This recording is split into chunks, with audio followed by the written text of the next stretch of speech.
Olá, uma ótima tarde para você, no ar, ao vivo, direto da TV Gazeta, aqui na Avenida Paulista, em São Paulo, começando a semana pertinho de você, com muita informação, com muita diversão, com prestação de serviços. A gente tem tanto assunto legal, então você é nosso convidado, você é nossa convidada, para a gente aprender um pouquinho sobre assuntos diferentes. Vamos falar sobre saúde, sobre alimentação, sobre a nossa escrita, o jeito que a gente escreve diz muito sobre a gente, não é? Sobre investimentos, será que é fácil investir se a gente tiver só um pouquinho de dinheiro sobrando? Ou será que justamente esse é o caminho para que aquele pouquinho vire um monte de dinheiro? Vamos falar sobre isso. A gente está recebendo convidados especiais aqui no nosso programa, que eu apresento para você a partir de agora. A gente vai receber, vamos conversar com a Cristiane Valadares, que é grafóloga. Cristiane, olá, como vai? Seja bem-vinda. Obrigada, Zucca. Que alegria ter você aqui. Igualmente. A nossa letra diz muito sobre a gente? Demais. É mesmo? É mesmo. Eu mandei minha assinatura para você. É? Vou adorar ver. A gente vai ver aqui? Oba, vamos. Perfeito. Que excelente. Bacana. Por exemplo, que tipo de sinal a maneira como a gente escreve indica a respeito da pessoa? Por exemplo, quando a gente escreve subindo, né? A linha sobe, mostra entusiasmo, mostra alegria. Perfeito. Mostra bom humor. Mostra a vontade que a pessoa tem de ir. A gente pode mudar a nossa escrita para criar um sinal diferente? Pode mudar a escrita a partir de uma mudança pessoal. Né? Entendi. Você não vai forçar a mudança da escrita. Você pode até forçar, mas depois ela volta ao natural. Perfeito. Tá entendidíssimo. Vamos conversar sobre isso. Você já pode mandar as suas perguntas pra gente. Se tem alguma dúvida a respeito disso, manda pra gente e a gente vai responder pra você. Estamos recebendo o Júnior Grilli, que é empresário de finanças. Júnior, seja bem-vindo. Obrigado. Tudo certo? Obrigado pelo convite. Eu falei ali na abertura, você viu? Muitas pessoas, quando a gente fala de investimento, dizem o seguinte: mas eu mal consigo fechar as contas do mês. Zucca, como é que você vai me falar de investimento? Será que esse não é o caminho, se a gente começar a investir um pouquinho, para justamente não ter este problema na hora de fechar as contas do mês? Exatamente. Essa pista? Exatamente. As pessoas precisam mudar a relação que elas têm com o dinheiro.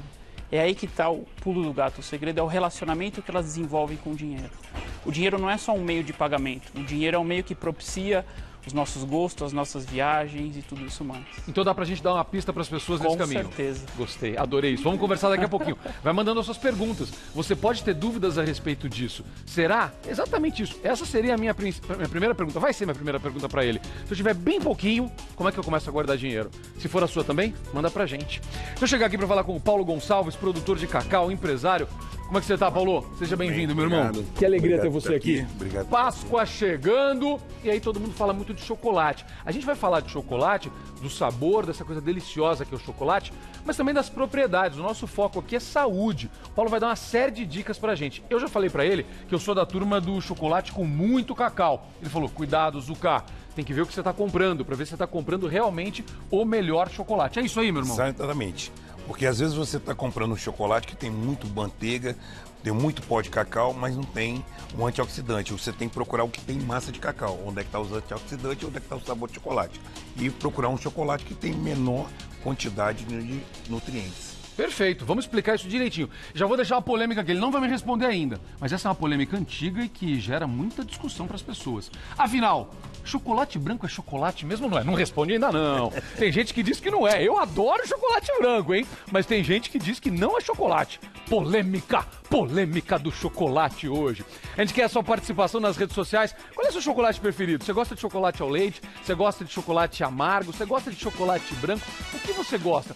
Você gosta de chocolate à base de alfarroba, que tem um outro produto que não é o cacau? Você gosta disso? Por exemplo, para os cães, o cacau não é permitido. Então, quando a gente encontra aquele chocolatinho feito especialmente para os cães, tem que ser aquele à base de alfarroba. Vamos falar sobre isso com o Paulo também. Manda sua pergunta, manda sua sugestão. Você participa sempre nas nossas redes sociais. Vamos colocar para a galera aqui. Facebook de Azucca, Twitter de Azucca, Instagram de Azucca. E eu lembro a você, olha o último lá embaixo. No nosso YouTube, no canal do DA Azucca no YouTube, todas as nossas entrevistas. O programa completo está disponível para você. Isso é um cuidado da turma da TV Gazeta. Quando eu cheguei aqui, vou ser sincero com você, foi um dos detalhes que me chamaram muita atenção. Esse respeito por você, telespectadora, por você, telespectador. Todo o nosso conteúdo não é simplesmente ao vivo e foi pronto. Não, ele fica disponível na íntegra para você no YouTube. Isso é genial, isso é carinho com você, telespectador. Tem as minhas redes sociais também, você também pode usar para participar. No Facebook é Celso Zuccatelli, no Twitter e no Instagram é o @Zuccatelli, meu canal no YouTube é o Celso Zuccatelli. Usa sempre a hashtag de Azucca. Vai mandar uma pergunta, vai fazer uma sugestão, participa do programa. eu já falo no começo os assuntos que serão debatidos para já provocar a sua participação. Você tem alguma opinião? Você tem alguma pergunta? Dá tempo de você fazer até 1h30 da tarde. Estamos ao vivo falando sobre isso. Antes de eu começar, hoje é dia do ciclista. A gente vai falar sobre mobilidade urbana. Quais são os espaços de cada um de nós? Motorista de carro, piloto de motocicleta, o ciclista, a turma do patinete, o pedestre, quem vai de ônibus. Afinal, quais são os nossos espaços e como a gente muda essa cidade efetivamente, né? Pra gente não precisar tanto andar sozinho dentro do carro. O que a gente tem que fazer? Vamos falar sobre isso. Quero muito a sua participação nesse assunto. Mas antes de eu começar o nosso primeiro bate-papo com convidados especiais que já estão aqui, eu só vou fazer um registro que é muito importante. Começaram as finais, a gente está falando de futebol e eu fico muito triste quando eu vejo mais briga de torcidas. E ontem foi mais um dia que isso aconteceu, briga entre torcedores do São Paulo e do Corinthians. Eu não chamo de torcedores, né? Isso não é torcedor, né, gente? Quem faz isso não é torcedor. Foi em Ferraz de Vasconcelos, infelizmente a gente tem um registro triste de pelo menos 14 feridos na manhã de ontem. Como é que pode isso? Segundo a Polícia Militar, 5 torcedores foram presos, feridos encaminhados para hospitais da região, 3 pessoas baleadas. Sério mesmo que alguém chama isso de torcida? Sério mesmo que alguém chama isso de curtir o futebol? O jogo foi 0-0, né? E adiantou alguma coisa fazer tudo isso? Sério, gente? De verdade? Vamos curtir o futebol. Futebol é uma festa tão linda, tão bacana. Então fica esse registro aqui. Tem outro jogo semana que vem. Então vamos tomar cuidado, né? Não precisamos disso não. Por favor, vamos curtir. Não importa. O Corinthians jogou melhor, né? Eu sou São Paulino, todo mundo sabe disso. O Corinthians jogou melhor, mas daí, tá tudo bem, faz parte do jogo. Aliás, deixa eu mandar um abraço pro Sérgio, que é conselheiro do São Paulo. Sérgio, obrigado. Ó, mandou a camisa toda autografada aqui, ó, do meu tricolor pra mim. Acabou de mandar aqui. Vamos ver se a gente leva esse título, né, Sérgio? Mas sem briga, hein, Sérgio? Não é isso? É assim, a gente quer alegria. Obrigado. Obrigado. Fica assim, não. Olha, que isso, a produção aqui. É isso mesmo. Você já sabe que eu sou São Paulino faz tempo. Ô, menino, é isso. Vamos torcer pra dar tudo certo. Mas se a gente perder também tá tudo bem. A gente ganha da outra vez. Ó, isso aí. Pronto, olha lá. Tá certo. É isso assim. Aqui é democrático. Aqui é democrático, tá bom? São 2 registros aqui pra você. Vamos lá, deixa eu pegar minha caneta aqui. Sem caneta eu não faço nada. Vamos falar sobre mobilidade? Vamos falar a respeito disso que é tão importante. A gente está recebendo o Marcos de Souza, jornalista, diretor da organização Mobilize Brasil. Você tá bom, meu irmão? Seja muito bem-vindo, colega. Muito bom ter você aqui. Carolina Dallapati, mestre em Direito do Estado, professora de Direito Administrativo da Escola Brasileira de Direito, a EBRAD. Deixa eu te dar um beijo. Bom dia, Zucca. Seja bem-vinda. Obrigado, meu amor. Muito obrigado pela presença. E daqui a pouquinho a gente vai ter por Skype minha amiga Renata Falzoni, minha amiga de muito tempo, que é ciclista e que fala tão bem sobre mobilidade urbana. Daqui a pouco tá aqui. Renatinha já tá me ouvindo? Cadê a Renata? Fala, minha amiga querida, que saudade de você! Tô aqui, Celcinho, eu também tô morrendo de saudade de você e eu quero saber qual o pacto com os diabos que você faz, porque você não envelhece, meu querido. Você também não? Mas o seu eu sei, o seu é o esporte, é a bicicleta, então eu sei o seu segredo. Vou te contar, eu copio o seu segredo, eu também pedalo, minha amiga, eu me inspiro em você. Ah, Celcinho, que bons tempos. Feliz dia do ciclista, minha amiga. Que ótimo, vamos nele. Vamos nela, vamos falar sobre isso muito. Renatinha tá aqui, outro dia eu falei com a Renata ao vivo na Rádio CBN. Renata que tá sempre lá na CBN, eu participei, ouvi o pessoal falando, aí já mandei e-mail para ela, porque eu acredito que a gente pode melhorar a mobilidade em São Paulo. Mas não é fácil fazer isso, porque a gente está atrasado. Então mesmo quem chega bem intencionado, precisa rapidamente colocar um monte de coisa em prática. Estou falando dos administradores públicos, tá? Dos gestores. Tem que colocar muita coisa em prática para começar a mudar esse cenário, porque a gente está muito atrasado. Vamos lá, deixa eu falar com o Marcos aqui, com a Carolina. Marcos, a gente está quilômetros, para não dizer anos, de distância do que deveria ser uma metrópole como São Paulo no que diz respeito à mobilidade urbana, não estamos? Estamos muito atrasados, né? A cidade ela cresceu de uma maneira explosiva. Na verdade não é uma cidade, é uma megalópole conurbada, né, que já se liga com o litoral, com São José dos Campos, Sorocaba, Campinas. Então, na verdade, é um grande conglomerado urbano que se expandiu. E um dos motivos para essa expansão foi justamente a facilidade que se tinha com o automóvel, ou seja, de você imaginar que você poderia morar em São José, trabalhar em São Paulo, e, enfim, e as coisas foram se espalhando. Então, de alguma maneira, o momento que nós vivemos é um resultado do século passado. No século passado, nós passamos todo o século ouvindo a informação de que o automóvel seria a solução para todos os problemas de mobilidade. Seria fácil sair de casa, ir até o shopping, do shopping para o trabalho, levar as crianças e tal. Mas quando tinha pouca gente fazia sentido, não é? Sim, hoje parou e é um beco sem saída. Então nós temos que encontrar saídas olhando para a história. olhando para trás, olhando para frente, olhando para as tecnologias que estão disponíveis. Então, lá atrás, a bicicleta, que tem 200 anos, e do qual a Renata conhece muito bem, né, que ela circula muito bastante, eu também gosto muito, tem 200 anos, mas ela é útil, ela está sendo modernizada e está sendo um instrumento importante de evolução da mobilidade. Assim como as novas tecnologias que inclusive vão ser compartilhadas com a bicicleta, quer dizer, você vai poder ter bicicletas mais inteligentes, com agregação de dispositivos eletrônicos que vão facilitar a nossa circulação bastante integrada ao transporte público. A ideia, acho que a solução é a gente conseguir integrar caminhada com bicicleta, com transporte público de massa, e aí de todo tipo, transporte, metrô, ônibus, bondes modernos, trens, barcas, locais onde a gente disponha de cursos d'água. Um pouco essa é a solução, misturar isso tudo e antes de sair de casa pensar: o que eu vou fazer hoje? Eu preciso sair de carro? Não preciso? Posso ir de metrô? Posso ir a pé até o metrô? Posso pegar uma bicicleta pública, uma bicicleta compartilhada? Enfim, pensar antes de sair de casa para não trazer o grande dano, o grande impacto social que o automóvel traz para a cidade como um todo. Né? Antes de eu falar com a Carolina, deixa eu trazer a Renata aqui, que você falou tanto de bicicleta. Renatinha, minha amiga, vamos lá. Eu ouvi aquele dia você ao vivo na CBN e a galera estava discutindo a história do uso do patinete, outras pessoas estão usando algumas coisas motorizadas na ciclovia. Isso ainda está confuso, Renata? A gente está crescendo. Eu fico muito feliz de ver o que é a São Paulo. Na época que você começou a fazer isso, a gente começou a fazer isso junto lá no Canal 21 e falar a respeito de uso da bicicleta. A Renata era a primeira bike repórter, era um sucesso. E você começou a falar sobre isso, a gente não tinha ciclovia, não tinha nada. Hoje a gente já tem bastante ciclovia e eu fico feliz de ver a galera andando de bicicleta em São Paulo. Mas eu acho que a gente ainda está um pouco confuso isso. Então estamos ainda brigando, disputando espaço de uma forma que acaba prejudicando até a imagem que devemos ter destas alternativas de transporte. É isso mesmo, Rê? É isso mesmo, Celcinho, e eu considero esse problema, se é que a gente pode chamar isso de problema, de uma coisa boa, porque antes a gente não tinha nem o que mostrar sobre a proposta que nós tínhamos de deixar carro em casa e começar a integrar, caminhar, pedalar com outros meios de transporte. Nem se falava em patinete, eles já estão aí, né, azucrinando as ciclovias. Portanto, não é um problema ruim, simplesmente é uma amostra de que a gente tem que realmente equacionar soluções e soluções baseadas em cima da cultura do compartilhamento. Isso é muito importante. O que o Marcos estava falando, de quando nós adotamos aquela solução calcada em cima do carro, nós passamos a desenhar cidades onde os trabalhadores passaram a morar muito longe de seus empregos e hoje existe um desequilíbrio muito grande. A pouca infraestrutura cicloviária que nós temos, conectando, no caso eu estou falando da Faria Lima, conectando todo esse eixo da maior parte dos nossos empregos, ela é visível,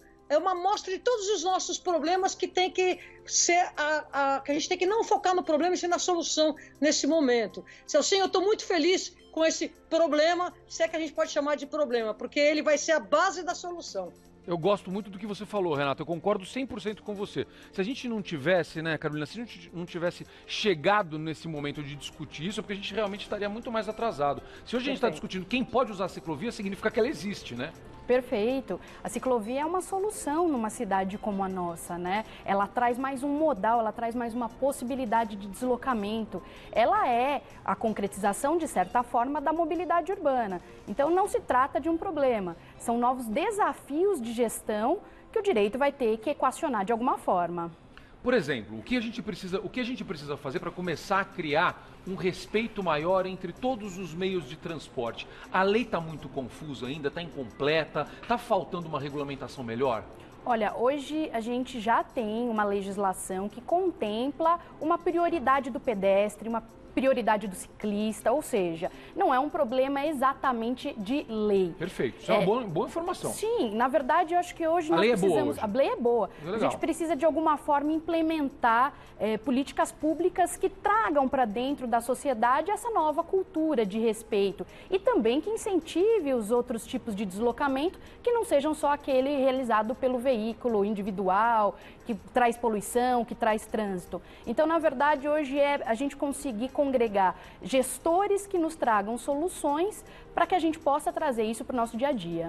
Deixa eu falar com a Renata de novo. Rê, eu vi outro dia, até um próprio trabalho da CBN, logo depois de ver a sua entrevista, eu entrei lá e eu vi o prefeito Bruno Covas andando de bicicleta pela cidade ali, o pessoal registrou isso, fez um convite a ele. Como é que você está vendo a postura do poder público hoje em relação a isso? O poder público está ajudando, está jogando a favor ou não? Como é que está, Rê?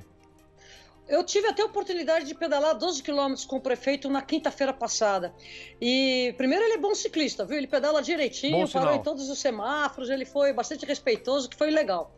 Agora, agora nós temos um plano de gastar 325 milhões, quando eu digo nós, é a prefeitura, né? Eu não sou prefeitura. Tá. 325 milhões para requalificar 310 quilômetros de ciclovias e criar 173. Agora, eu como já velha de guerra nisso daí, eu digo que isso aí vai demandar, sim, muita vontade política do nosso prefeito, e eu espero que ele tenha mesmo essa vontade política, porque no começo do nosso mandato, do mandato dele agora com Dória, foram criadas uma série de leis com o intuito de burocratizar a forma como se implanta as ciclovias. Então você vai ter que ter uma série de audiências públicas, que eu não acho errado, mas você cria um mecanismo que demora muito você conseguir uma aprovação popular para a implementação da ciclovia. Celcinho, quando você chega para uma criança e pergunta para ela o que você quer comer? Arroz, feijão, legumes, frutas? Ou você quer esses salgadinhos, esses porcaritos? O que a criança vai escolher? Porcaritos. Claro. Então, a gente sabe que para você ter uma consulta popular que seja 100% a favor da ciclovia, é impossível. E as ciclovias são comprovadamente a solução para a cidade, não só para a mobilidade em bicicleta, mas como para a mobilidade ativa como um todo e para todas as crianças, para todo mundo. A ciclovia faz bem para toda a cidade. Então, eu torço para que o nosso prefeito consiga ter, sim, vontade política para cumprir o que ele acabou de prometer, que é, repito, 325 milhões de reais para requalificar 370 quilômetros de ciclovias e construir 173 mais. Se ele fizer isso, bingo! Parabéns! Rê, a nossa topografia é um problema em São Paulo para andar de bicicleta? Ela, a princípio, pode vir a ser na cabeça daqueles que não pedalam. Perfeito. Hoje as bicicletas elas têm marchas, portanto não é esse o problema. E as bicicletas elétricas são uma grande solução e um grande convite para quem não consegue para quem não quer fazer esforço para se locomover. Uma bicicleta elétrica, ela tem autonomia de 70 a 80 quilômetros, ela vai andar a no máximo 25 quilômetros, que é o permitido. Ela não é um acelerador, ela é pedal assistido, você pedala, ela para de fornecer uma assistência aos 25 km por hora, e ela é uma excelente solução e ela tem se mostrado um grande convite para aqueles que não querem sair do carro para vir para a bicicleta. O problema no país é que as bicicletas elétricas são caras por conta dos impostos, sendo que um dos maiores impostos que incide sobre as bicicletas elétricas ainda é o ICMS, que é o que está agregado ao imposto estadual. Quer dizer, uma bicicleta elétrica custa mais que o dobro do que ela poderia custar por conta dos impostos. Rê, quais são as bicicletas que podem ser utilizadas, quais os veículos que podem ser utilizados nas ciclovias hoje?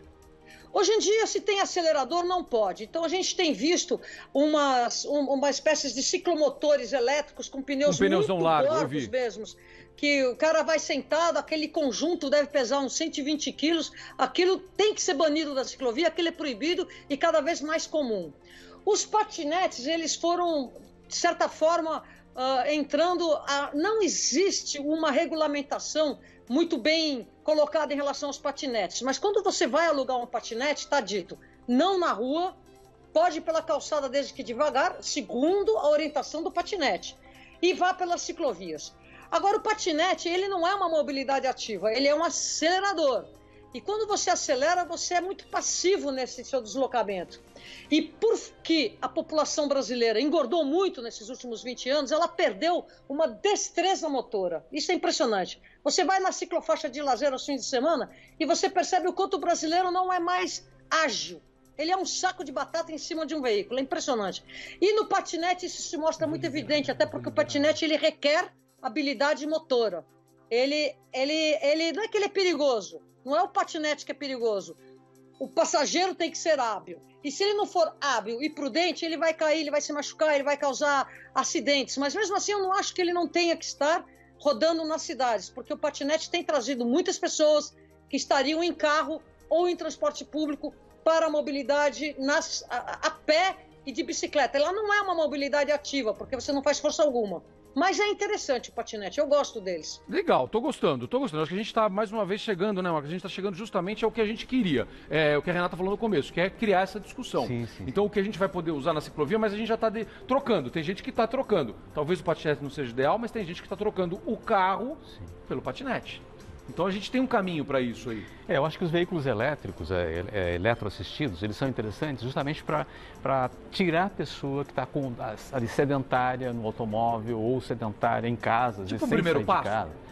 Eu acho que pode ser uma transição. Boa. Porque a bicicleta, como a Renata mesmo colocou, a bicicleta hoje em São Paulo é tranquila. Quer dizer, eu tenho 65 anos. Não parece. Eu vou de Pinheiros a Santana, vou para a Zona Leste, vou para todo canto de bicicleta. Eu e minha esposa, que tem 60 e poucos anos também. Então, é possível fazer isso, é tranquilo.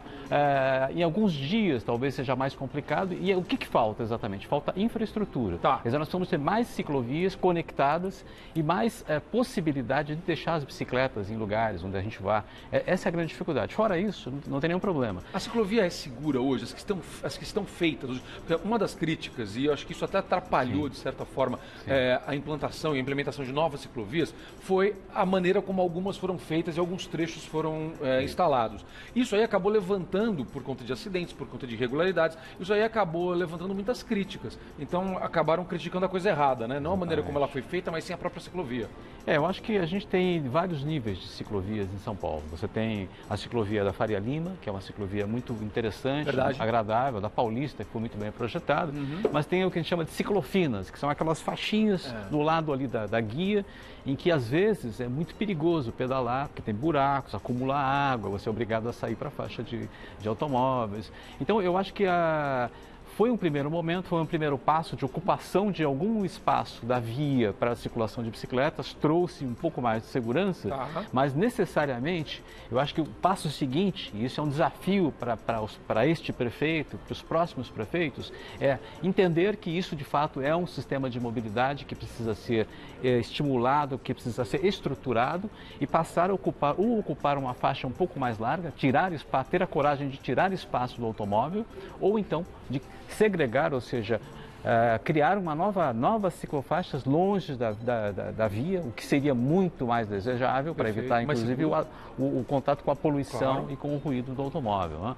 Mas isso é um processo, em São Paulo, difícil, porque não há espaço. Então, na verdade, eu não vejo outra alternativa, na maior parte dos casos, senão aumentar a largura e roubar espaço do automóvel.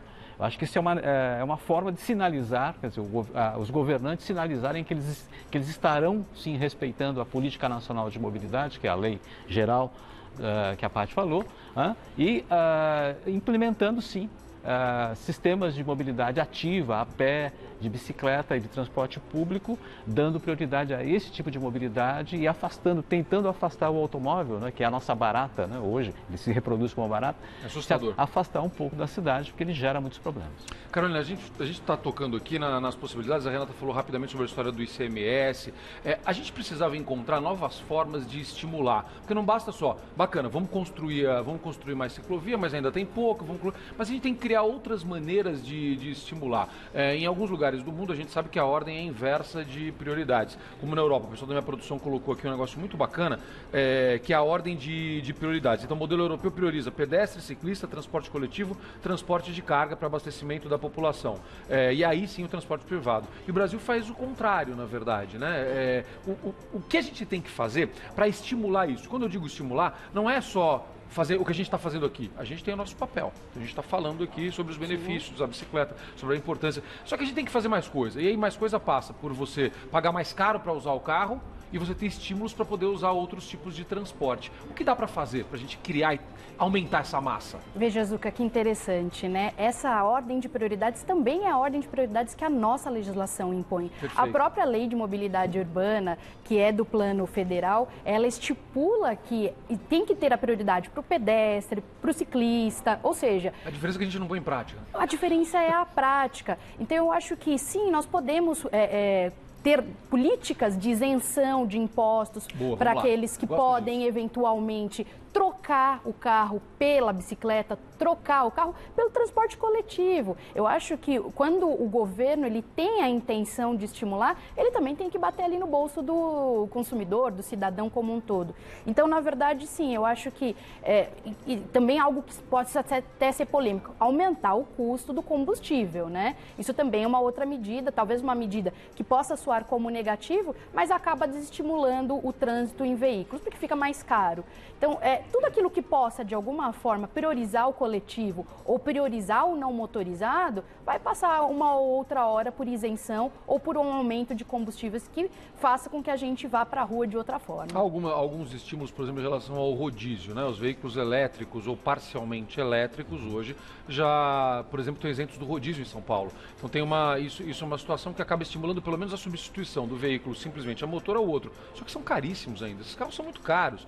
Isso aí não é suficiente. A pessoa troca, vai sozinha num carro que era movido a gasolina ou a álcool, etc., para ir em um que é parcialmente elétrico. Bom, o trânsito continua um inferno. Então, eu acho que a gente tem que fazer mais coisa para poder atrair essas pessoas. Em outras cidades do mundo, os pedágios urbanos fazem esse tipo de papel. Londres é o exemplo. Londres, agora, recentemente, está ampliando, inclusive, a área que é taxada, digamos assim, onde você paga a taxa de congestionamento, justamente para fazer com que as pessoas deixem de usar o automóvel naquelas áreas mais congestionadas. E olha que Londres tem uma rede metroviária espetacular, sensacional. Mesmo né? Nova York também vai ter de novo isso agora. Então, na verdade, as cidades do mundo, as cidades de ponta, estão investindo hoje exatamente nessa ideia do quê? De tentar taxar, afastar o motorista do centro das cidades, deixá-lo, vamos dizer, mais no entorno, na periferia das cidades, nos rodoanéis e coisas desse tipo, e deixar o centro da cidade para o convívio das pessoas. No fim das contas, é isso que nós queremos.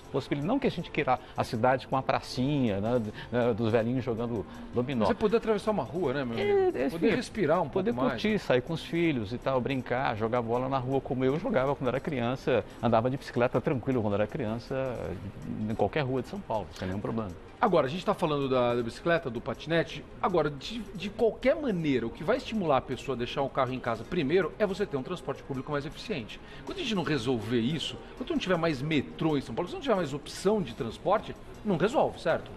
Passa primeiro, eu acho que por ressignificar a cidade. A gente precisa ter bairros que compreendam um maior número de serviços, que tenham à disposição da pessoa, do cidadão, opções de trabalho, porque as pessoas não façam deslocamentos tão longos também. Mas mais do que isso, começar a conscientizar o poder público de que o transporte público coletivo precisa ser de qualidade. A gente precisa de um metrô limpo, eficiente, com uma malha extensa, da mesma forma que a gente precisa de ônibus que atendam a população e que não sejam essas coisas que nós vemos hoje em dia, que não conseguem dar conta do fluxo de pessoas que nós temos aí se deslocando pela cidade no nosso cotidiano. Olha, morei 2 anos em Nova York e quando eu mudei para lá, eu não sou aqui de São Paulo, eu sou do ABC Paulista, então eu comecei minha vida trabalhando aqui de transporte público, depois eu passei a usar carro, quando eu fui morar em Nova York eu voltei a usar o transporte público. Numa alegria, meu amigo, de poder ler indo para o trabalho, de ler um livro, de trabalhar, era maravilhoso. Mas por quê? Porque lá eu tenho transporte público em todos os lugares e tenho acesso a isso. Aí funciona, aí te permite fazer isso. Então precisamos melhorar. Tem muita coisa para ser feita, a gente falou sobre alguns elementos aqui e você está convidado a sempre participar dessa discussão aqui. Marcos, se o pessoal quiser entrar em contato com você, pode ver o site, onde é que te encontra? É mobilize.org.br? É www.mobilize.org.br, lá tem muita informação, tem contatos e tal, enfim, nós estamos à disposição para discutir, para, enfim, ouvir as pessoas e oferecer informação que nós temos do Brasil e do mundo inteiro. Está sempre convidado, isso aqui é a tua casa, pode vir. Legal, e aqui dá para chegar de bicicleta que estamos na Paulista, então isso é ótimo. De metrô também. De metrô também, é fácil, é ótimo. Carol, vamos lá. Ebrad.com.br, é isso? Isso, eu sou da Escola Brasileira de Direito, ali à disposição para ter sempre um diálogo acadêmico e é o www.ebrad.com.br. Muito obrigado, viu? Eu que agradeço. Renatinha, tá me ouvindo ainda, Renatinha? Estou aqui emocionada com o que tanto o Marcos e a Carolina falaram, porque eu assino embaixo. Poderia fazer vários comentários, mas eu sei que você está fechando aí. Mas, meu amor, você está sempre convidada a voltar. Na próxima, vem pra cá, já invade o estúdio de bicicleta pra gente fazer um outro bate-papo aqui. Você está sempre convidada, sabe que eu gosto muito de você e quero mais você aqui pra gente falar mais disso. E você sabe que eu sou da casa aí da Gazeta, né? Todos os anos a gente faz a cobertura da 9 de julho, que é a mais antiga corrida de ciclismo do Brasil. É a própria Gazeta que promove, né? Junto com a São Silvestre, são os grandes eventos de todo esse conglomerado Gazeta que eu adoro. Eu adoro vocês aí todos, eu realmente quero ir aí no estúdio e dar grandes beijos ao vivo em você, viu, Celcinho? Tá convidada, minha amiga. Convida a galera pra ver tuas redes sociais, pra ver teu site. Fala aí, Rê. Então, eu tô no YouTube, youtube.com, né, no Bike é Legal. Nós também temos o site, que é o Bike é Legal. Estamos em todas as redes com o Bike é Legal. E super abertos a sugestões de pautas. Nós estamos aí realmente de olho nas coisas que estão acontecendo na ciclovia. Esse enorme problemão bom, como eu falei. Obrigado, minha amiga. Um beijo no teu coração. Te espero aqui. Beijão a todos. Valeu, valeu. Gente, muito obrigado. Bate-papo muito legal. Espaço sempre aberto para vocês legal, aqui. Obrigado. Vamos falar mais disso. O tempo é curto, mas a gente tem mais para falar e vamos voltar. Não, tem muito assunto. E vamos andar mais na cidade. Vamos andar mais na cidade. Vamos curtir mais a cidade. É isso aí. Obrigado, gente. Deixa eu chegar aqui. Vamos lá. Daqui a pouquinho a gente vai falar sobre grafologia. Tá bom, eu admito, mas a letra é muito feia. Muito feia. A da Leane é linda, que ela escreve pra mim aqui. Vem cá, mostra a Leane aqui, Toninho. Mostra a Leane aqui. Olha que letra bonita. Olha só. Olha aqui, break, é intervalo. Olha lá, no próximo bloco, Paulo Gonçalves, chocolate. Porque uma pessoa com uma letra dessa ajuda, me protege, cuida de mim. Se fosse eu ali, ia colocar isso daqui pra ela ler, ela não ia entender nada. Ela fala, o que aí tá escrito aí? Que é isso? Né?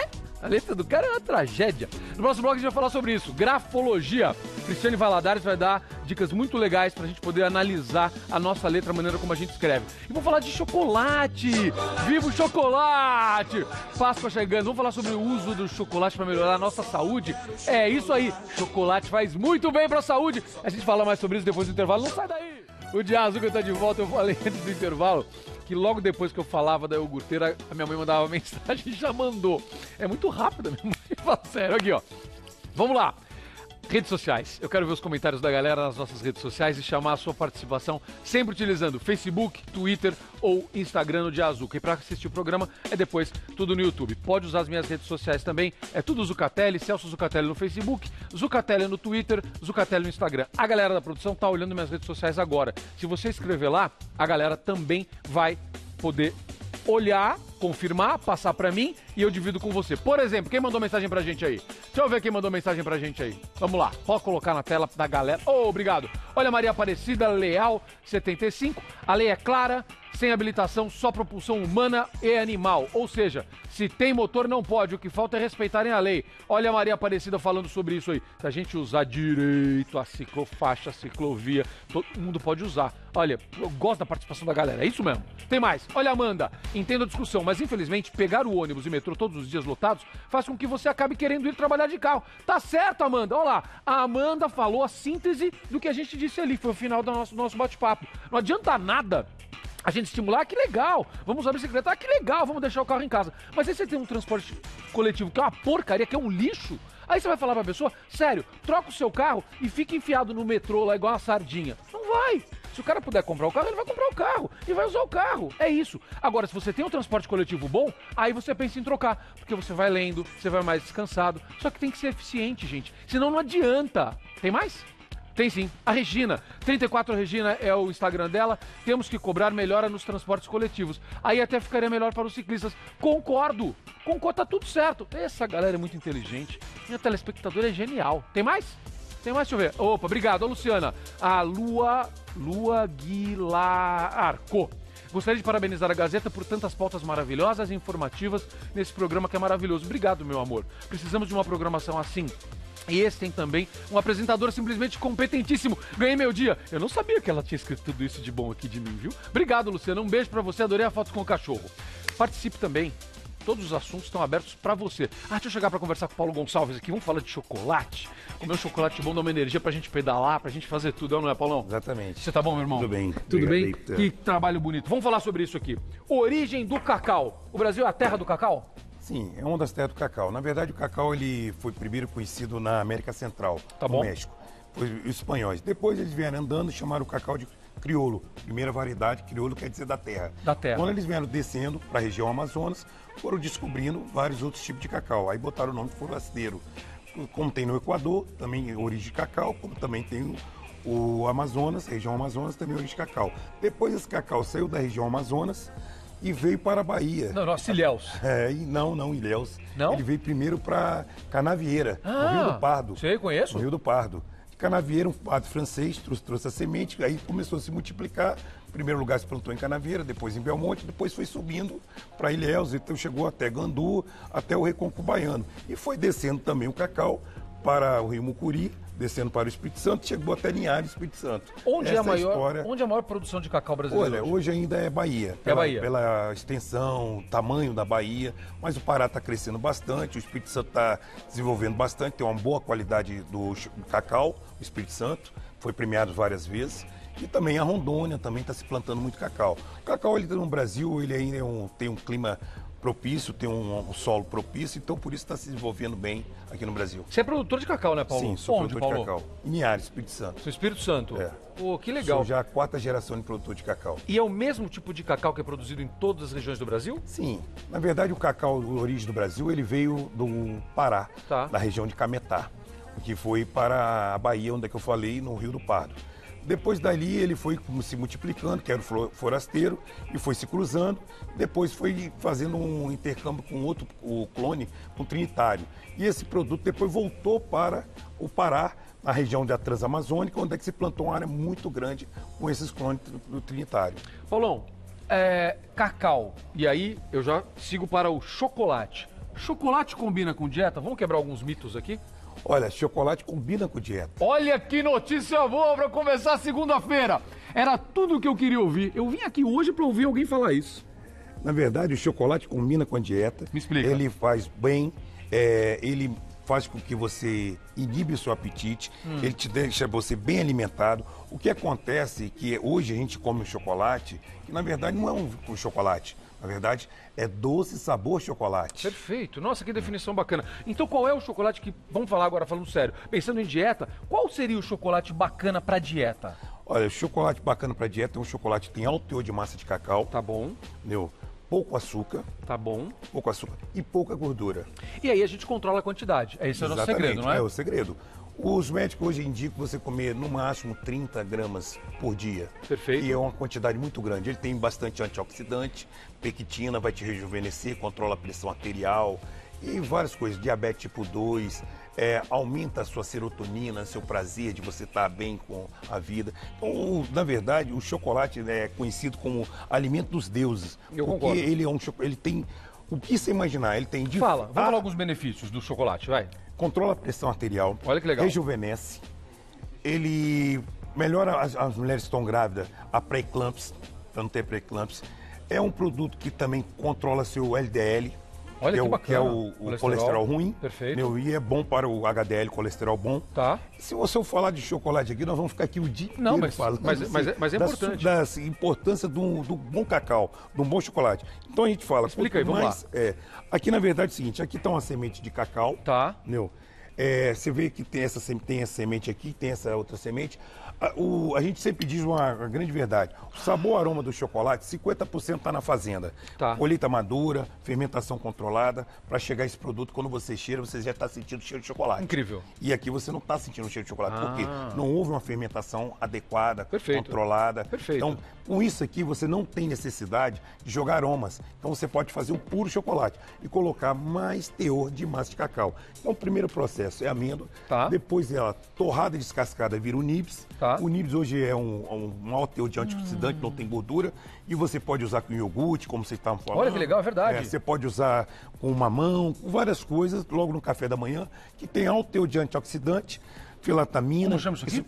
Nibs de cacau. Nibs de cacau. Patrícia, depois mistura com o meu iogurte esse aqui, hein? Não. Já tá perfeito. Antioxidante, rejuvenesce, filatamina, vai te dar mais energia. Então, assim, ajuda na digestão, controla seu apetite. Então, assim, o Nibs é muito importante sobre uma alimentação saudável. E não tem gordura, e não tem açúcar. Vamos fazer uma coisa legal. Vamos falar sobre os tipos diferentes de chocolate, pra gente poder explicar. Então vamos começar. Primeiro, vamos começar com o amargo.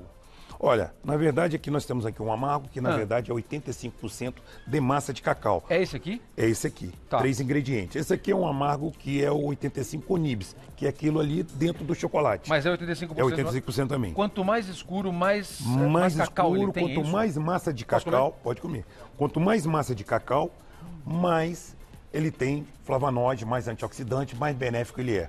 E menos gordura. Agora, você tem que lembrar, quando você olhar os ingredientes, que é muito importante. Quanto que ele tem de massa de cacau, quanto que ele tem de manteiga e quanto que ele tem de açúcar. Porque às vezes você pode acontecer, o que está acontecendo no mercado, das pessoas chegarem e falar assim, olha, tem manteiga de cacau, pó de cacau e massa de cacau. Juntos os três, a legislação permite isso, chama-se sólidos, e dá 85%. Mas na verdade, onde é que está o sabor, o aroma do chocolate é na massa de cacau. Mas no rótulo isso está claro? Se eu olhar lá no rótulo, se eu tiver massa de cacau 85%, aí eu estou comprando o produto bom. Produto certo. É isso aí. Bacana, gostei. Então vamos lá. Agora vamos para o meio amargo.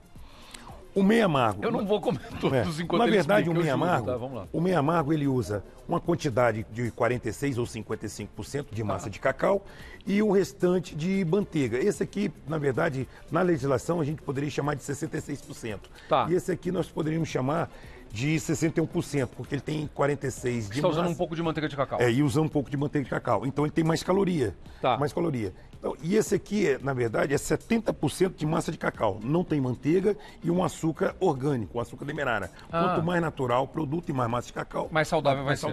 Legal. Chocolate ao leite, que é o mais popular. É o que o povo gosta, é o mais popular, na verdade. É uma delícia, né? Que é uma delícia. Não, quem é que não gosta de chocolate ao leite, né? Mas tem chocolate ao leite bom, saudável. Tem, é só você olhar nos ingredientes. O que a gente tem que olhar? Você tem que olhar a quantidade de ingredientes que ele tem. Quanto menos ingrediente, mais saudável ele é. Hoje nos Estados Unidos, eles falam uma palavra muito simples, o americano ele resume tudo.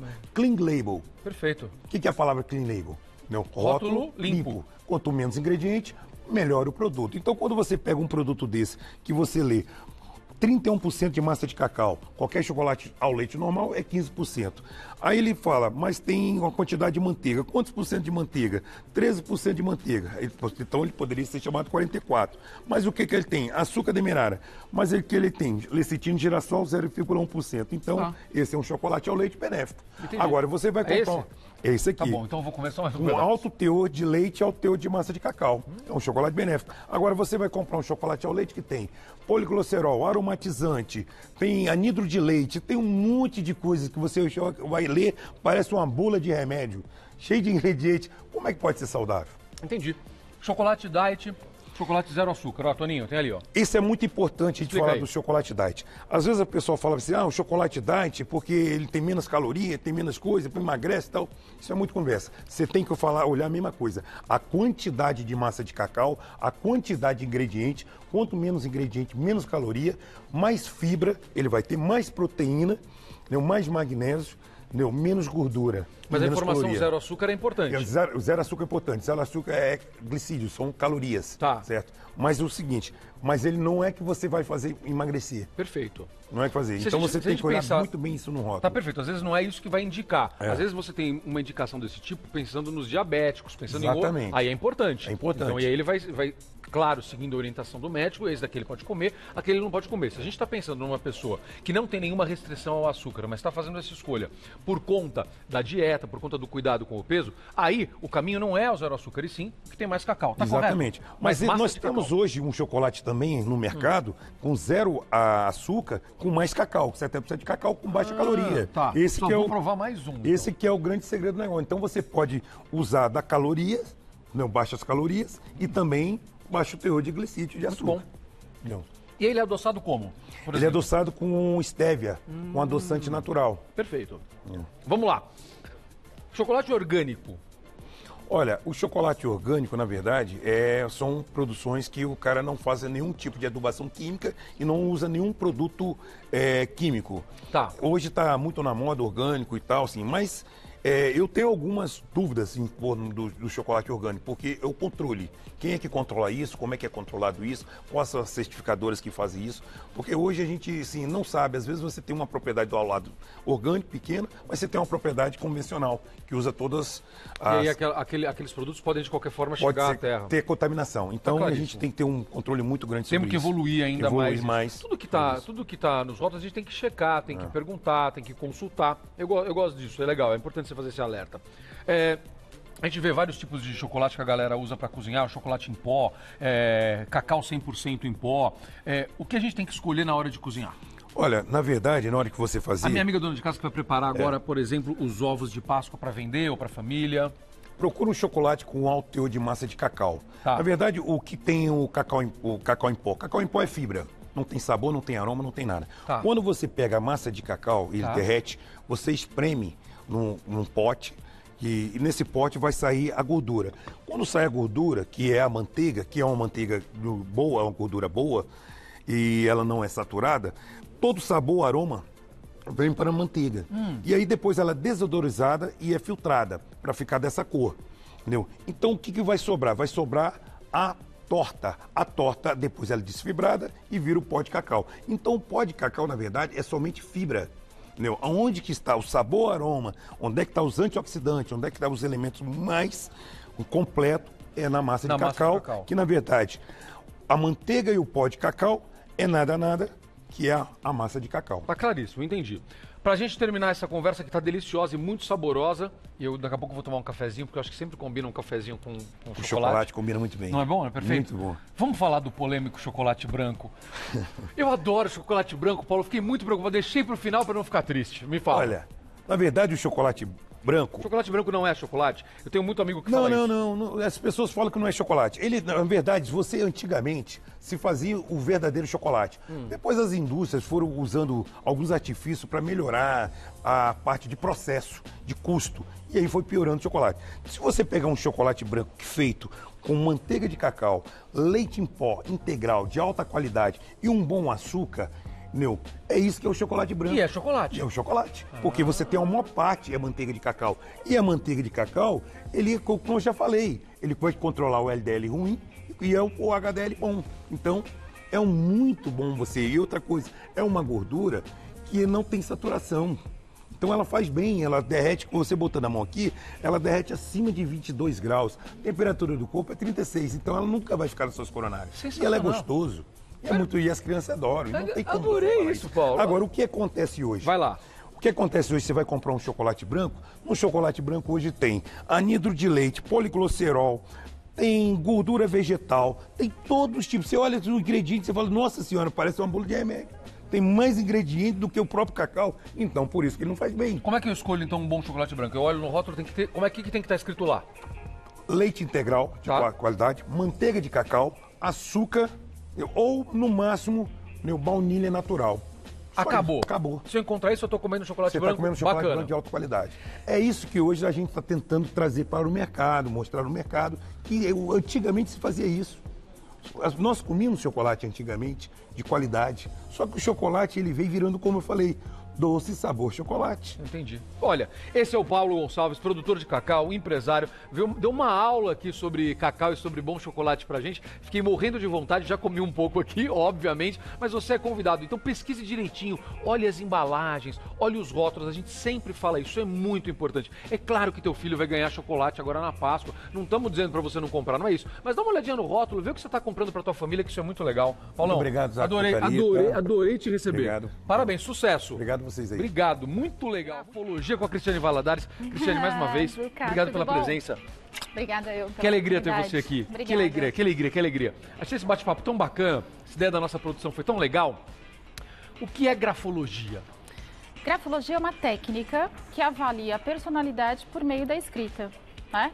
Como é que isso funciona? Nós temos uma redação, orientamos a pessoa a fazer uma redação. Tá bom.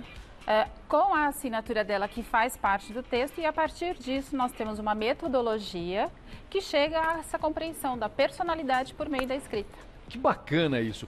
O que tem a ver a forma de escrever exatamente com a personalidade? Quais são os sinais que estão ali na escrita que realmente te dão essa pista? Estamos falando da grafologia. Yes. São muitos os sinais, né? A partir da escola, que a gente aprende a escrever. Tá. A partir deste momento, a gente tem experiências de vida, a gente tem interesses. E a nossa escrita, ela se mantém no padrão ou não, ela evolui. E aí já começa a refletir a nossa característica pessoal. Por que a nossa letra muda tanto? Hoje eu vejo que cada vez mais, agora falando sério, independentemente do estudo da Cristiane, a minha letra é horrorosa mesmo. Eu estava falando isso antes do intervalo, estou falando sério, não estou brincando. Vai aparecer? Vai aparecer. Pra nós? Vai aparecer. Vamos ver. Minha letra é terrível. Mas eu vejo que hoje eu escrevo muito menos, a gente escreve muito menos, todo mundo escreve muito menos. Sim, a gente quase não escreve à mão. E aí eu acho que a nossa letra fica pior. Não? Você estava falando de bicicleta, né? É como aprender a andar de bicicleta. Muda, não muda, piora. Você não vai esquecer de como se escreve. Vai começar a escrever? Vai sair a escrita. Tem, meu diretor querido, Eustáquio, dá para mostrar já algumas letras aí? Vamos mostrar algumas coisas. Deixa a minha para depois, vai. Deixa a minha para o final, porque eu não quero assustar o pessoal aqui.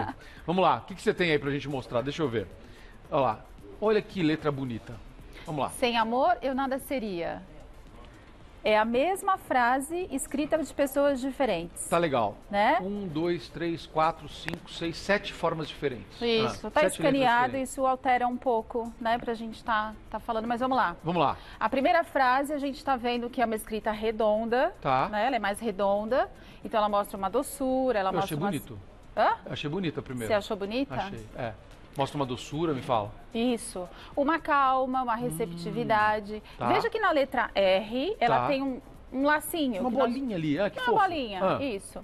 Mais doçura. Tá. Mais simpatia, né? Mais amabilidade. Eu vou chegar mais perto, corta pra gente aqui.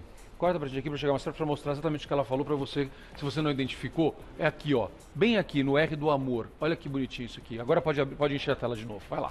Isso mesmo. Tá. Observa que nessa frase também, na letra M, o sem, ela sobe e desce.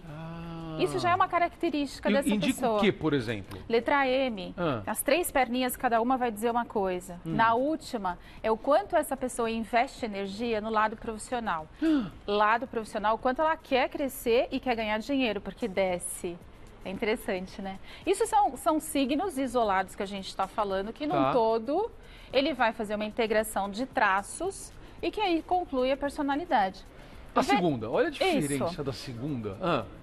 A segunda, ela vai mostrar um pouco de diferença na inclinação, ela está indo mais para lá. Tá. Que a gente fala, ela é mais inclinada. Então, enquanto a primeira ela é mais vertical, né? A segunda ela é mais inclinada. Então, a segunda, ela busca mais o contato com o outro. Olha a diferença de uma e outra, né? Entendi. Muito legal. O fato dela estar inclinada mostra uma busca maior de contato com o próximo.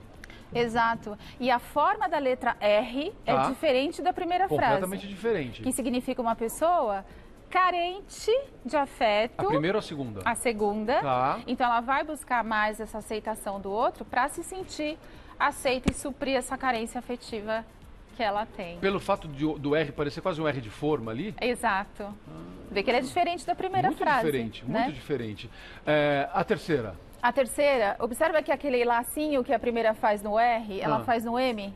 Olha, o M dela tem lacinho na terceira. Exato, olha lá, gente. Exato. Tá, na parte de baixo do M. E aí? Bem legal. É o mesmo significado? Mesmo significado, só que diz o lacinho? Simpatia, amabilidade. Tá ótimo. Olha que diferente a letra S. Ela começa de um jeito aqui, ela faz diferente lá. Ela usa de formas diferentes. Né? Tem problema isso? Versatilidade. Né? Eu uso cada letra, eu uso de um jeito, dependendo do local da frase. Você é bastante versátil, né? Eu tenho muito isso, eu não tinha ideia que era... Olha que legal. E aí a outra já... Você vê como ficou mais curtinha, né? Uma frase? Mais contida, menor. Então, você vê que é uma pessoa mais analítica do que relacional. Tá. As outras têm mais habilidade de relacionamento e essa é mais analítica, mais concentrada. Nossa, bacana, fantástico. Né? Bom, a outra, aí a quarta... Pouca diferença tem essa, a não ser pela letra N. N, né? Tá. Olha só, o N tá chique ali, né? Ela puxa mais essa letra N da esquerda para cá, então ela traz lembranças do passado. E a letra S, observa como ela sobe um pouco mais. Né? Então, essa pessoa ela sente uma necessidade de se supervalorizar, né? Se super qualificar quando ela aumenta essa altura. Perfeito. São detalhes, né? A sétima está muito parecida com a quinta, também está mais curtinha, né? Ela está mais concisa. E mais estreita. Né? Mais estreita, então ela tem mais contenção. Então, é uma pessoa mais retraída. Perfeito. Né? E a última? A última, menos pressão. Você vê que ela tem menos cor. Tá. Então é uma pessoa mais sensível. Mais leve. Mais sensível. Mais sensível. Do que as demais. Do que a primeira, principalmente. Sensacional, é muito bacana isso. O que isso pode indicar, por exemplo? Isso é algo observado numa entrevista de emprego? Muito. Verdade? Cada vez mais as empresas isso. buscam a grafologia para ter acerto no processo seletivo. Porque contratar e errar na contratação é caro. Verdade. Né? Um erro de contratação é muito caro para o negócio. Então, a grafologia é cada vez mais procurada para acerto nos processos de seleção e de promoção também. Pô, que bacana. Vamos lá, a promoção também, isso é bacana. Então, cuidado como você preenche seus relatórios lá quando eles são preenchidos à mão, hein, meu amigo? Fique esperto. A gente tem algumas letras de famosos agora pra gente dar uma analisada aí. Deixa eu ver. Vamos ver o que o pessoal separou pra gente. Eu também não vi ainda. Olha só. Angelina Jolie. Angelina Jolie. Cara, né? isso não é exatamente uma letra, né? Uma assinatura. A assinatura dela. É a assinatura dela. Vamos fazer uma observação aqui. Vamos fazer. A assinatura sempre faz parte do texto na hora de analisar. Tá. Aqui a gente está vendo isoladamente para passar a informação. Tá bom. Né? Mas na técnica em si, nunca se faz essa análise separadamente. Perfeito, seria um signo entendi. isolado. Tá? Perfeito. Então aqui não seria isso que seria utilizado. Por exemplo, no meu caso, a assinatura que eu uso no dia a dia não é a assinatura que eu uso normalmente para as pessoas, para você fazer um autógrafo, alguma coisa. Sim. Porque fica ilegível. Então, assim, a pessoa não tem valor nenhum para a pessoa você fazer um rabisco qualquer ali. Sim, e então, o autógrafo não é uma assinatura. Exato, é diferente. Você não faria em cartório, por exemplo. Exatamente. Então, nesse caso, deve ser a assinatura dela mesmo, né? Sim, vamos entender que seja, né? Você vê que ela é ilegível, né? E ela é toda diferente. Então, assim, ela é personalizada, ela causa um efeito por esses movimentos diferentes que ela tem, ou seja, é próprio dela, né? Mas a gente não lê Angelina Jolie. Não, né? eu consigo identificar que o primeiro é um A depois de ver a foto dela, senão eu não teria visto. Exato, não exatamente, é? exato. Então é uma necessidade dela de não se mostrar exatamente como ela é no meio público. Perfeito, claro. Tá. Tem mais? Estou gostando disso aí, tá muito legal. Vamos lá, próxima. Martin Luther King. Maravilhoso. Maravilhoso, né? E tá para ler exatamente o nome dele, aliás. Determinado. Olha como a assinatura dele tem pontas de ângulo, que a gente chama ângulo, essas pontas, né? Isso mostra vontade, isso mostra determinação. Inclinada à direita, confirma, quer dizer, ele vai de encontro àquilo que ele quer. Esses laços no final que ele faz, vaidade, né? Gostar de ser visto, toda uma vivacidade dele também. Né? Tem um pontinho ali final. O que dizem os pontos nas assinaturas, minha amiga? Me conta. Ponto final significa tenho dito. Você tem ponto final na sua assinatura? Tenho. Tem? Quando você decide, você volta atrás? Não, depois que eu tenho decido. Depois dito. Depois que eu decido, eu decido. Tá eu demoro para decidir, que eu sou aquariano, então eu demoro para decidir. Mas quando eu decido. Agora, há pessoas que colocam vários pontos. Então, até tem alguns sinais, né? Tipo o maçom. Os maçons usam 3 pontinhos, não é? Exato. Então, assim, olhem para mim, estou aqui. Né? Olhem para mim, olhem para mim, olhem para mim. Então, a necessidade de serviço. Agora, aquilo do maçom também é um símbolo de identificação entre os maçons, tá correto? Então, coloca os 3 pontinhos para você saber. É secreto, mas de tão secreto que é, ele se diferencia. Todo mundo que vê os 3 pontinhos sabe que é maçom. Tem mais uma com pontos, então. O Eustáquio me falou aqui. Ah, o Tom Cruise. Né? Tom Cruise. Tem um ponto antes ou depois ali? E aí? Mesma coisa, né? Agora, observe que tem ela é grande, né, no começo e no fim. Então, essa inflação também mostra uma fantasia, uma imaginação e a necessidade o gosto por ser visto. Sim, sim. Mas também a gente também não identifica que está escrito Tom ou Cruise ou qualquer outra coisa aí, né? Pode ser um autógrafo e não a assinatura real dele, verdadeira dele. Né? Tem mais, Eustáquio? Deixa eu ver aqui se tem outra aí. Daqui a pouco vem a minha, vem uma bomba aqui. Mas fala mais. Whitney Houston. Me diga. Bastante movimento nessa assinatura. Tem uma carinha até ali, né? Isso, tem bastante movimento. Né? Então, assim, olha a energia que ela tem. Todos esses movimentos que ela faz mostram essa vivacidade, né, dela. E essa carinha é uma simpatia, é uma marca graça, dela. Uma né? graça. Como se fosse um mimo dela. Nesse caso, provavelmente é um autógrafo, né? Estamos falando provavelmente de um autógrafo, porque eu acho que num contrato ela não coloca essa carinha, imagino eu. A gente estava falando rápido, antes da gente seguir aqui com as pessoas, com os famosos. Então fala, você ia falar alguma coisa, diga. Ela é ascendente. Né? Então, isso. Eu ia te perguntar isso. Ascendente, descendente, como é que faz? Sim. Se sobe, como eu falei aqui na chamada, né? Energia, entusiasmo, bom humor. Perfeito. Se desce, desânimo, desalento, que pode depois chegar com outros aspectos a confirmar uma depressão. Né? Não é o caso dela. Não, evidentemente não. No caso você falou sobre a inclinação, que eu achei muito bacana. A pessoa que está mais inclinada a se aproximar das pessoas. E quando a pessoa escreve assim, é o contrário? Ao contrário. Então, assim, a inclinação na escrita significa o contato com o outro. A nossa escrita é ocidental, então a gente escreve da esquerda para a direita. Perfeito. Né? Então, se está à direita, eu estou buscando contato com o outro. Se está à esquerda, reserva, isolamento, introversão, o gosto por ficar sozinho, né? A defesa pessoal. Mas tem escritas que são retas. Sim. Também liderança, isenção, perfeito. senso de justiça, imparcialidade. Né? E o canhoto? Porque eu sou destro, então eu escrevo puxando. O canhoto vai empurrar. Muda alguma coisa? Não. Nós temos canhotos que escrevem para a direita e temos destros que escrevem para a esquerda. Não tem interferência nenhuma. Por quê? Os sinais são os mesmos. São os mesmos, porque a gente não escreve com a mão, a gente escreve com o cérebro. Então não tem interferência nenhuma. Isso é muito bacana. Traço, quem usa traço na assinatura? Tem gente que faz a assinatura... Pois é. Se está cortando no meio da assinatura, pode ser uma autoanulação. Tá. Anulação de si mesmo. Perfeito. Se tiver embaixo, como se fosse um pedestal, perfeito. faz o traço e escreve em cima desse traço. Por exemplo, né? É como se fosse um pódio, né? Então, gostar de aplausos. Perfeito. E ela gosta e merece, né? Merece, todos os nossos com certeza. aplausos. Entendi. Perfeito. Gostei disso. Muito bom. Se a pessoa, você falou, então, no meio, ela está, às vezes, se anulando. Embaixo, ela está criando um suporte, um pedestal. Como se fosse um pedestal. Né? Quem sobe no pedestal gosta de estar sendo notado. Tem uma que acaba para baixo, é isso? De quem é? Michael Jackson, ambicioso, olha a ambição dele. Como eu falei da letra M na primeira frase, o M sobe muito, desce muito.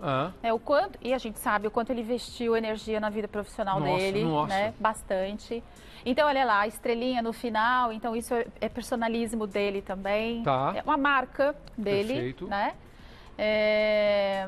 E tem ângulos também na escrita dele, que mostra que ele não era uma pessoa assim tão receptiva, né? Ele tinha algumas resistências pessoais. As assinaturas que a gente não consegue identificar mesmo o nome da pessoa. A gente mostrou algumas pessoas aqui, algumas você identifica, outras você não identifica. A pessoa não sendo uma pessoa conhecida, não sendo uma pessoa famosa, às vezes, quando ela pensa nisso e na popularidade dela, aí ela toma esse cuidado e faz alguma diferença. Mas uma pessoa que não tem essa visibilidade, ela não precisa se preocupar com isso. Quando a pessoa escolhe uma assinatura que não a identifica, isso é um sinal também? Claro, sempre tudo é um sinal. Então, a gente chama de assinatura ilegível. Isso. É claro que a gente falando de personalidade, se tiver legível igual ao texto, melhor, né? Então, eu sou aquilo que eu mostro. Porque o texto é o social e a assinatura sou eu mais íntimo, é a minha essência, né? Então, se a minha assinatura é legível, eu sou exatamente aquilo que eu mostro no social. Se é ilegível, pode ser uma série de coisas. Não quero me mostrar, retraimento pessoal, insegurança pessoal. O que vai definir isso? O resto do texto. Perfeito. Por isso você não pode analisar a assinatura sozinha. Nada isolado. Perfeito. Nenhum signo isolado. Keanu Reeves. Sensacional. Observa que a assinatura... Ela adorou a assinatura do Keanu Reeves. Você percebeu a reação dela? Sensacional. Vai lá. É fio, né? A gente fala que é filiforme. É um fio mesmo. Emotividade, né? Se vê que ele é regido pelas emoções. Não existe a forma, a construção do nome dele aí, né? Então tem aí velocidade, tem diplomacia e tem emoção presente, que muito provavelmente é o motor propulsor dele. A gente tem certeza absoluta disso. Figura ótima. Vamos lá, pode colocar o meu rabisco aí. Ah, meu Deus do céu, que medo. Vai lá, me fala. Uau, que legal. Grande, né? Isso mostra que você tem uma afirmação pessoal muito boa, né? Firme, suas hastes são bem definidas, então você tem um querer muito bem definido. Ela é rápida, inteligência. Obrigado. Né?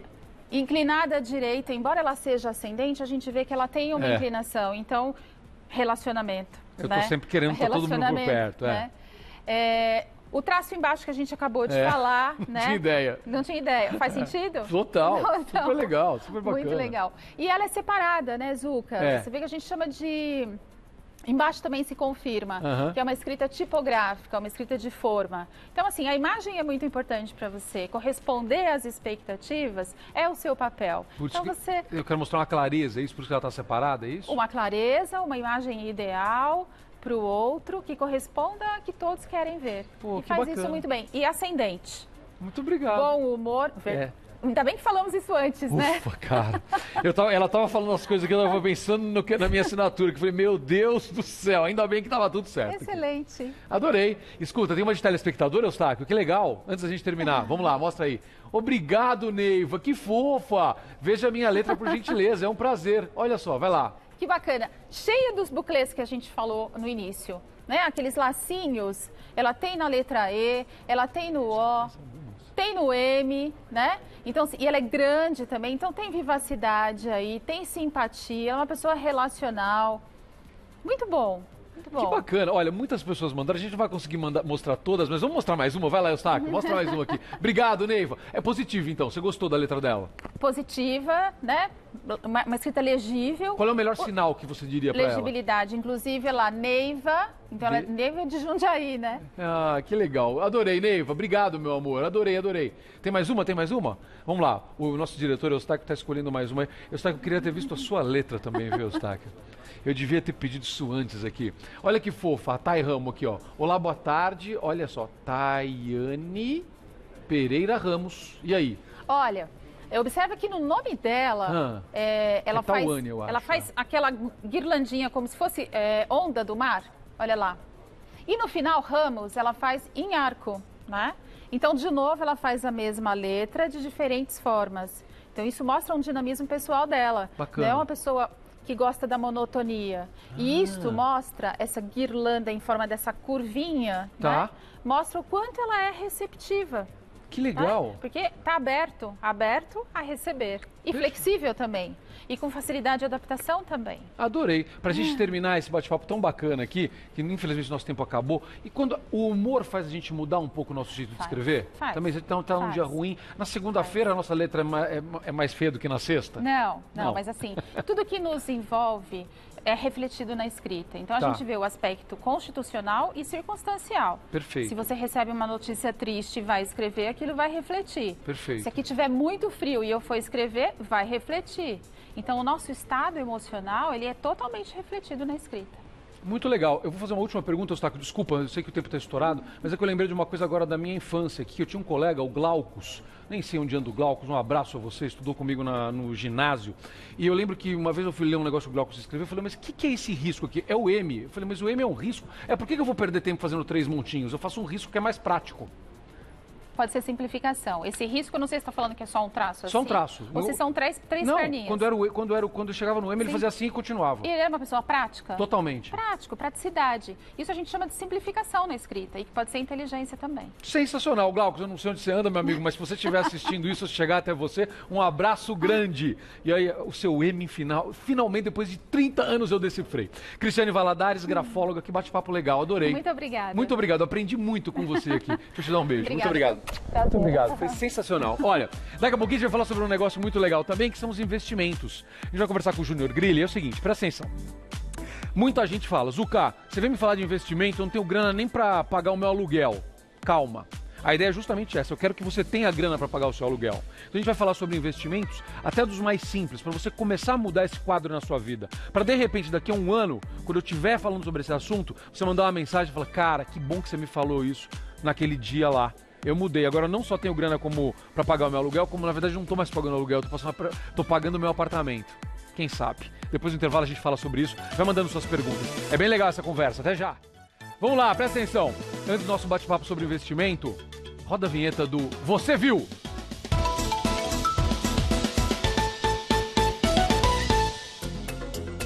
Notícia boa para os fãs da Disney. Ah, fiquei feliz com essa notícia aqui. Saiu o novo trailer de Rei Leão, um dos filmes mais aguardados do ano. A versão live action do clássico vai contar com dubladores de peso. Olha só, é o Danny Glover que vai fazer, é isso?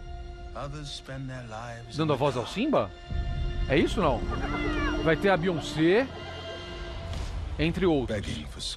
Depois eu confirmo essa informação pra você de quem serão os dubladores aqui, tá?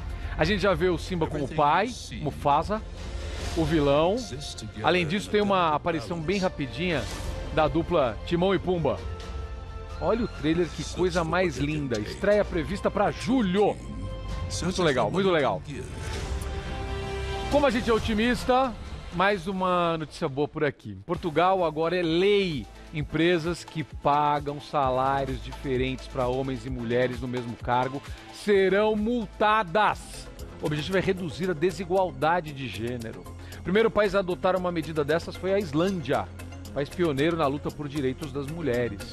Um estudo recente mostra que as mulheres em Portugal ganham em média 18% menos que os homens. Estamos falando de pessoas da mesma função, tá bom, gente? Uma pesquisa feita nos Estados Unidos também aponta que para cada dólar que um homem branco ganha, uma mulher ganha um valor menor. Gente, sério, isso tem que mudar. Eu não queria que a gente precisasse de lei para fazer isso, né? O ideal é que a gente não precisasse de lei. Mas, já que precisa, que a lei seja aplicada, que ela exista, que ela seja cumprida. Até a gente mudar esse quadro. Aí vai chegar no momento que a gente não vai mais precisar de lei. Tá certo ou não? Deixa eu falar com o Júnior Grilli aqui, que é empresário de finanças e vai dar uma série de dicas pra gente. Júnior, mais uma vez, obrigado pela presença. Obrigado a você. Muito bom ter você aqui. Júnior, nosso papo aqui é sobre investimento e você viu que desde o começo eu tô falando isso porque eu sei o que as pessoas pensam quando a gente fala de investimento. Pô, Zuca, a gente tá sem dinheiro pra fechar o mês, cara, você vem falar de investir.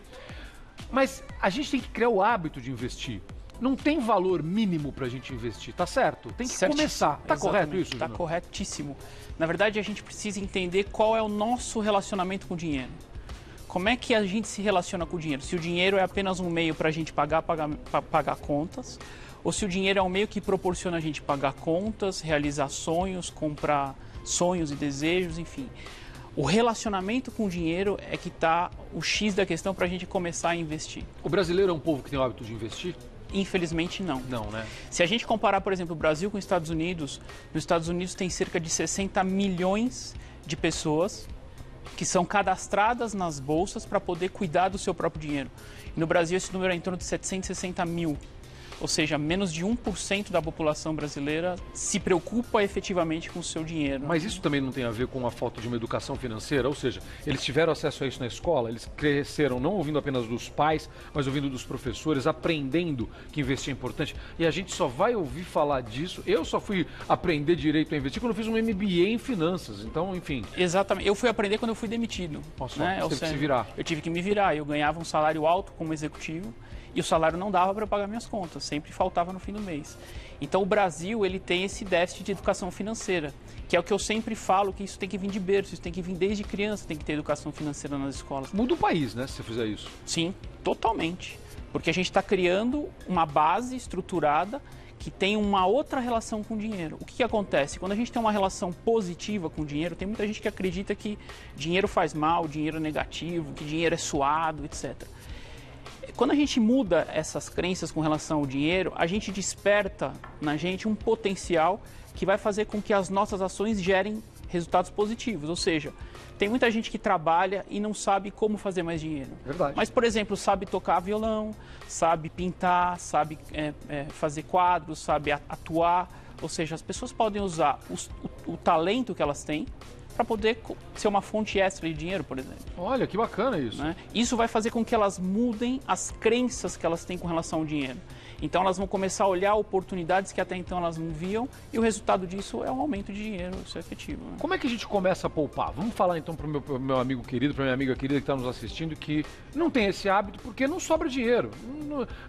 Não criou esse hábito porque nunca sobrou dinheiro. Por exemplo, todo mundo recebe troco.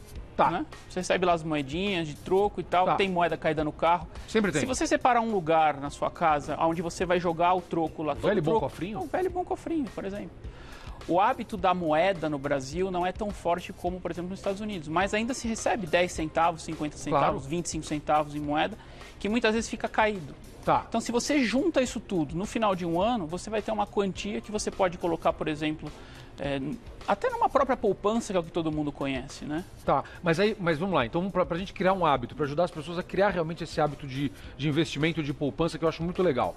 Vamos juntar as moedinhas, vamos juntar o troco. R$1 que volta de alguma coisa ali, exato. R$2. Quando a gente acha essas moedas aí, você vai juntando esse dinheirinho.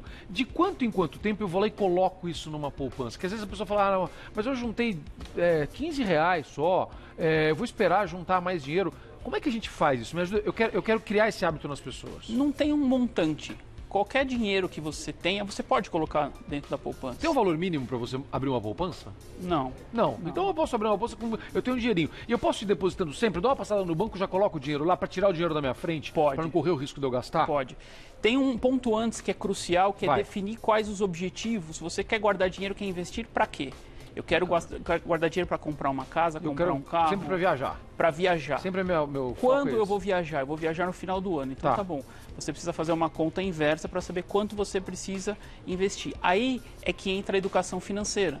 Você precisa sair da zona de conforto e entender que existem, por exemplo, outros investimentos além da poupança. Tão seguros quanto a poupança.